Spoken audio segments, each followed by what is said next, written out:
Welcome back to Tom's World Scale Model Series. In this episode, we unbox ICM's 1/35th scale standard B Liberty Army truck.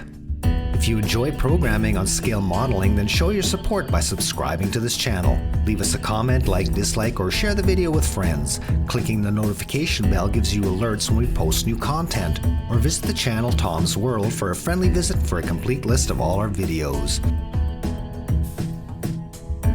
As World War I ground on, the demand for vehicles grew at an alarming rate and countless types were being pressed into service. So by 1917, the U.S. Army Quartermaster Corps was facing a logistic crisis. To reduce the number of truck types in operation and their enormous parts requirements, the Corps, along with the Society of Automotive Engineers, designed what became the U.S. military's first official standardized vehicle. Dubbed the Liberty Truck, the design eased the logistic strain and embodied all the latest features in early 20th century heavy truck technology. So stay with us as we explore ICM's beautiful scale representation of the vehicle that marked the dawn of American military truck design and manufacture.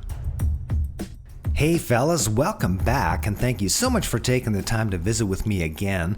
Well, today we've got another great little kit, this one from ICM Models. This is the 1/35th scale Standard B Liberty Series 2 World War I U.S. Army truck.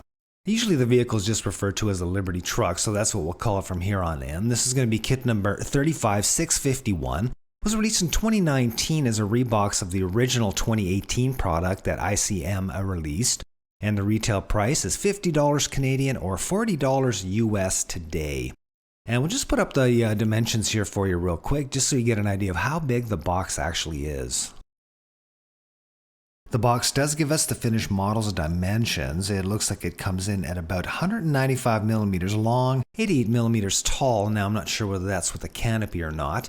And for whatever reason it didn't give us a width, so we just did the scale conversion based on the original size of the vehicle. And that comes in about 65 millimeters wide, so not a particularly big vehicle. The box side also indicates that there are 236 parts in this kit. Now, if we compare that to the Tamiya Blitz that we built in a prior episode, that one only had 131 parts. So this build's going to be just a little bit more complicated with a few more parts. So just a little bit of history on the Liberty truck. It was designed and built in America, and it was done through a joint venture with the U.S. Army Quartermaster Corps and the Society of Automotive Engineers. Since at the time the Army was fielding a bewildering array of vehicle types, all the while trying to maintain a vast part inventory to support them, the Liberty truck was actually the Army's first effort to standardize their trucks. Still, in spite of the effort, a total of 150 companies were needed to provide the parts for the Liberty, while 15 more companies did the final assembly. The vehicle wasn't prototyped until mid-1917, and mass production didn't start until January 1918. A total of 9,364 were produced, and about 8,000 plus made their way to Europe. But it wasn't until October 1918 until the vehicle actually arrived on the battlefield. So very few of them made it actually to the front line to see action by the time the November 11th armistice rolled around. And it's safe to say that likely the vehicle got more use after the war in civilian service or through sales to foreign armies. The Liberty was a 4x2 truck, that being it's got 4 wheels and the rear ones are powered, although it does look that in our sample the back wheels are doubled up. Kind of an interesting aside on the wheels is obviously they're solid rubber, but the original prototypes actually, or the original variants actually had wooden spokes. They later moved to metal spokes to strengthen those up, so that's kind of interesting. The Liberty truck could haul anywhere between 3 to 5 tons depending on the series. Our vehicle is a Series 2, so this was a 3-ton hauler. The Liberty had a gas engine, 425 cubic inches, L-head configuration. Just 4 cylinders on this thing, and it did have 4 speeds. And unlike engines today, which are manufactured by a single company, either you got Rolls-Royce or Ford or Chevy or Porsche or Mitsubishi all make their own engines, the engine was actually supplied by 5 different manufacturers. Now that's not to say 5 manufacturers are making the exact same engine. In fact, one would say do the cylinder heads, the other one would do the drivetrain. So again, that manufacturing was very dispersed, and unlike nowadays that we see, or even during World War II, where manufacturing was very much condensed within just a few companies. Now the top speed for the Liberty truck, a scintillating 15 miles per hour or 24 kilometers per hour. I've seen videos of the Liberty driving, and it's not like the idea that we have today where we see the truck zipping down the highway at 60 to 100 kilometers. This thing went along, crawled along at 15 miles an hour, not much faster than somebody could walk or run, and that was probably on the road, so it probably did even slower on rough going. So kind of interesting as an aside. And one other interesting design feature about this vehicle is that its CATS tank was actually dashboard mounted, and the reserve tank was actually under the seat box. Now, this configuration we discovered first in our Kubel wagon, and it just never really made sense to me that these engineers would actually put an inflammable gas tank right in the lap of the driver. So very strange, but well, there it is. So before we take a dive into the box, let's just take a couple of minutes to have a look at the other Liberty trucks that ICM has in its product line.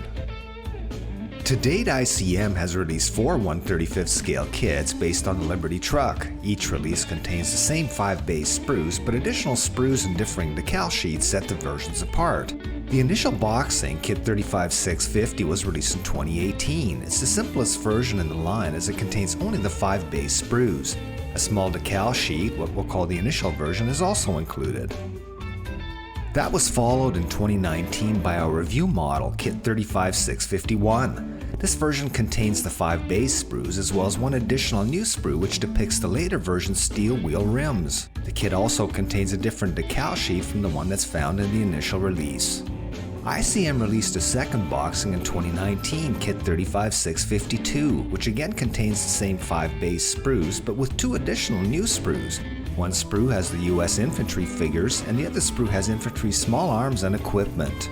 The decal sheet in this boxing is the same one as found in the initial release. And finally, ICM released kit number 35653, which contains the same 5 base sprues, but with one additional sprue to build up the 2 US Army driver figures. The same decal sheet as the initial version and infantry versions are also found in this boxing.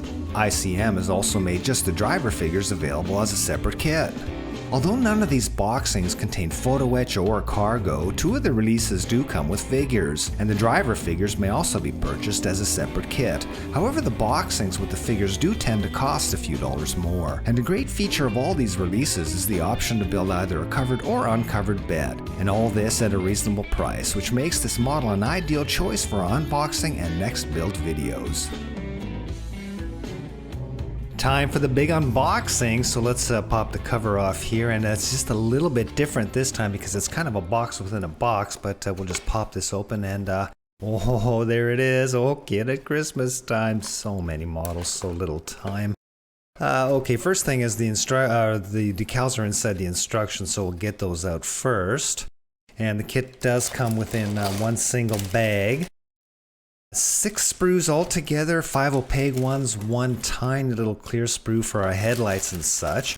But we don't get any photo etch in the kit, we don't get any figures, and we don't get any cargo, but we do get the canvas cover, so that's kind of nice. So let's get these laid out here real quick.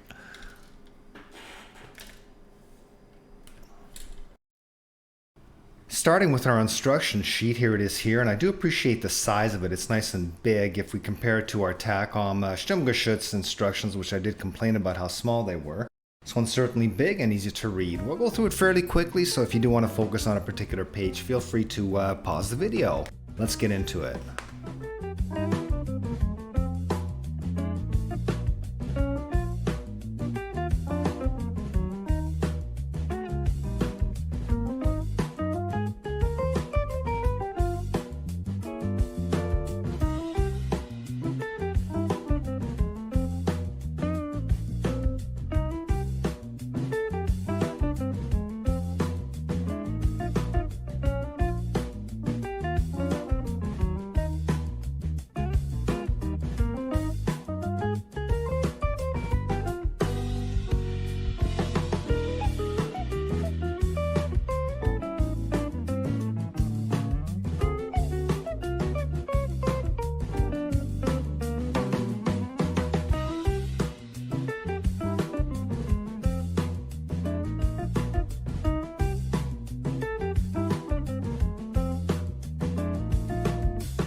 So we do get this little decal sheet in the box. Here it is here, and it's quite nice. Looks like an ICM in-house brand. The colors are kind of muted, kind of a dark blue. And there it is there. And we do see the US Quartermaster Core acronym there. Now there is quite a bit of carrier film around all the letters. We can see there in the USA 414, 244. I can't blame ICM for that because the letters are quite spaced apart. So we'll have to cut away as much of that film as we can. Now this sheet is unique to our kit. The other 3 truck kits actually have a slightly different decal, and we'll just put it there in the inset. So this one is unique to our kit. So there it is. I don't expect any problems. As I indicated, the kit's got 6 sprues in all. This is, we've got 5 opaque ones, and we got this one little clear one. No problems there. It looks like this round one's for our spotlight. These little oval ones are for the side windows in the canopy that covers the cockpit. So there are those. And these little round ones here, I don't think we use these. I didn't see anywhere in the instructions where they're used. I might have missed it, so possibly they're used, but well, there it is there. So again, the kit's got 6 sprues in all, 5 opaques in that little clear one we just looked at. Now I wanted to look at this one first because this one's unique to our kit. This is the only kit that actually has this, and this is a specific sprue to our kit, and we can see that we do have the different version of the rims, and these are the steel rims. And we do get the wooden ones as well, we'll look at in a second, but so this sprue is unique indeed to just our kit. And in fact, if we look closer, we can see that the identifier here is 35651, which is again our kit, is not those other ones. So this one is unique. And the detail is nice. I mean, these are just rims, so not too much to look at, but the detail is nice. It does look overall that the sculpting is nice, and the detail is crisp and sharp. So there those are. And it looks like we do get a different firewall here, and we can see the detail is nice. It's sharp. I can feel it on my fingers, and that looks great. And we got these little lamps here, our headlights. Now, the Liberty truck actually did have an electrical system, but they removed it later on to simplify production. And I believe these lamps, I might have said kerosene in the opening, but they're probably just lamp oil or something of that nature. So there they are. The detail's nice. So here's one of the larger sprues, and I'm just looking at the detail and the casting and the sculpting, and that detail looks fantastic. We've got the Raise USA lettering there. A wonderful bolt detail, and this will take a wash nicely, the grill, so great detail there. There's the louvered covers. They're not hinged, obviously, so it'll be hard to pose them open, but well, we can look at that a bit later during the build. And we're just looking at the sculpting and the molding. I don't see any flash, I don't see any sink marks so far, and I don't see any knockout scars in bad places. Now, the engine in the actual truck is very simple, so the engine here in the kit is simple as well, but the detail looks fantastic. And here's our floor, and let me just see if we can see. It does have a non-slip texture. Yeah, you can see it there. So that's rather nice. So the detail is good. And there's the front grill protector, and again, no flash, so no cleanup there other than the edges. So very nice. And well, some raised detail there. The bolts, that'll take a wash. Yeah, and here's this the frame detail, the leaf springs, very nice. And raised detail there, which will take a wash again. And I did want to show just the identifier. We've got the sprue numbered here, and we'll just look at that real quick, and we can see that it's marked 35650, which is indeed the initial release. So as I said, some of the sprues are common to all 3 of the kits except for that one that we looked at prior. So. And on this sprue, we see some of the wheels, and these are the older type wheels, the wooden spoke ones. Now, we don't use these. Well, we can, but I don't think we're going to use these. We'll use the metal ones, but we can see the detail is very nice. Again, the casting is great on this. Now, I did want to look at the instrumentation panel. There it is in all its wonder, and just one dial, so a little round circle there. I think those other switches are little magneto switches or starters or what have you. So, but I think we can probably get a decal out of our stash and plop it in there. So it's just right there, that little circle. And again, the kit's got its fair share of small parts. Up here, we can see them. They're very small compared to my finger. You can see the size. And so yeah, we'll have to be careful there. Not too many small parts, I must say, which is kind of nice. I mean, the vehicle overall is pretty simple. But again, some of the smaller detail parts, very nice. Very crisp detail. I'm liking those. The grab handles are a little thick, but we can kind of shave those down a little bit. So there that is. Just some more engine detail there. The cooler fan, and there's the steering wheel, looks good, and some of our lamps and such. So, and there's the leaf springs. So again, the detail's great. That's really just in the league of Tamiya or Tacom or Meng. No problems with the casting there. Very nice. So on this sprue is our canvas cover and our bed sides, and I want to look at these a little bit closer. So the detail on the canvas cover is a bit hard to see on the camera, but there is just enough there to give the impression of a kind of a, hanging canvas over frame. So that's rather nice. Now, one thing I did want to look at was these bed sides. If you remember, our Tamiya Opal Blitz had all kinds of nasty knockouts on the inside of the bed sides. So that's the outside of the bed, and there are no knockouts, so that's encouraging. These little holes are just where some of the brackets go for the canvas cover. But on the inside, the big important detail we see, absolutely no knockouts. So kudos to ICM, fantastic. That Tamiya kit, those knockout scars on the bed sides were just hideous and hard to clean up. So none of those there. So fantastic, absolutely big sigh of relief on my part for ICM. And here's the bed bottom, and again, no knockout scars there. Kind of hard to see, but there is no wood texturing. It is totally smooth. So we do see these very, very subtle delineations in the boards, but there is no wood detail, which the Tamiya kit did have that wood detail. So this is a little bit unfortunate. And yeah, a little bit of discoloration there on the plastic, but those are not sink marks. Those are just the marks from those little divots there. But no problems, no sink marks, which is a huge relief, but again, none of the wood texturing, so we'll probably have to add that ourselves. And that's just the side, and again, we can see kind of that detail for the canvas cover, so that'll look great. I'm still not sure whether I'm just going to do the ribbed version or this one, and well, there's the canvas front, so that's kind of nice. Again, nice texturing on that. So then finally we get this sprue, and I really appreciate that they give us these support ribs for the canvas bed so we can actually depict without the canvas on, just the ribs, which I really like. And again, that did not come in the Tamiya Opal Blitz kit. And here's some more of that paneling for the front and rear of the vertical pieces for the bed. And again, no wood texturing, but to our relief, I don't see any knockout scars either on the inside or outside. So fantastic job on ICM's part, and we can see that it is possible to do. So I'm really not sure why Tamiya did that in their Opal Blitz kit. They had those nasty knockout scars.